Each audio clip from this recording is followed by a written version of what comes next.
লাভে লোহা বয় আর অলাভে তুলাও বহে না। প্রচলিত এই শব্দটি এখন উল্টো হয়ে দেখা দিয়েছে জামালপুরের তুলা চাষিদের ক্ষেত্রে। এই অঞ্চলে স্বল্প খরচে বেশি লাভ পাওয়ার ফলে তুলা চাষে আগ্রহী হয়ে উঠেছে জামালপুরের তুলা চাষিরা। তারা বলছেন, আগের তুলনায় বেচা বিক্রি ভালো হওয়ায় বাড়ছে তুলা চাষের পরিধি। এবছর 300 হেক্টর জমিতে তুলার চাষ হয়েছে। গতবার 295 হেক্টর জমিতে তুলার চাষ ছিল। এবছর 5 হেক্টর বৃদ্ধি পাইছে। আশা করি আগামীতে আরও বৃদ্ধি পাবে। শেষ পর্যায়ে সার, পরিমিত সার এবং কীটনাশক ব্যবহার করার কারণে উপরে ভালো ফল আসছে। বছরের শুরুতে যখন তুলা হয় তখনও যে দামটা থাকে এবং শেষ পর্যায়ে সেই দামটা থাকে।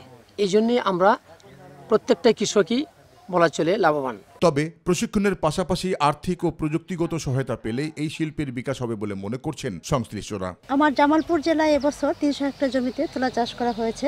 এর মধ্যে 150 জন চাষিকে প্রণোদনা দেওয়া হয়েছে।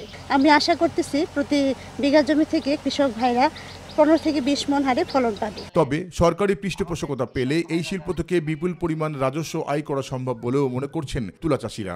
আমন তুলে আগামী বছর মধ্যে মাঝখানে একটু বাদ গেছিল, আগামী বছর করছিলাম, ওটা ভালো হয়েছিল। এবার 1 বিঘা করছি, ফলন ভালো হলো।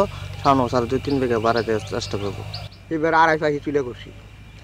এবার তুলার আবার তালা নম্বর খুব ভালো দেখা যাচ্ছে। এইভাবে মনে করেন যদি লালাই ফলন তো দেয়, সামনে বছর বিঘা 3 করার আশা আছে। তারা বলছেন, তুলা চাষে কৃষকদের উৎসাহী করতে কর্তৃপক্ষ বরাবরের মতোই কার্যকরী ভূমিকা রাখছে। আর তাই আবহাওয়া অনুকূল হওয়ায় তুলার ফলন হয়েছে বাম্পার। জাহিদ আহমেদ বাবু, মাই টিভি।